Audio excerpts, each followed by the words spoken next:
Hello বন্ধুরা, দেখো আজকে কি রান্না করব। আজকে রান্না করব চিকেন। আর চিকেনটা খাবো আমি আর আমার ছেলে। কেননা ওই যে সেদিনকে তোমাদের আমার বরমশাই এনেছিল সেই টুনা ফিশ। এই যে সেই টুনা ফিশটা রাখা ছিল, এটা করে দেবো। এটা শ্বশুর আর বরমশাইয়ের জন্য, আর আমার জন্য আর ছেলের জন্য হবে চিকেন।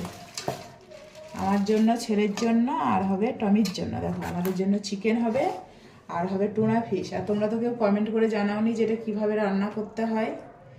আর যাই হোক, এটা ফোনে দেখে আমি রান্না করব টুনা ফিশটা। আর কালারটা দেখো কেমন, এইটার জন্য আমার কেমন লাগছে কালারটার জন্য। এটা কি করে রান্না করতে হয় ফোনে দেখে এটাকে রান্না করব টুনা ফিশটা। আর চিকেনটা তো কারি মতো করব। আজকে এই দুটোই রান্না হবে, সিম্পল, আর কিছু করব না। আর রাতে পুলি বানাবো বিকালের দিকে, সেটা তোমাদের সঙ্গে পারলে শেয়ার করব। আর ভালো লাগলে লাইক করো।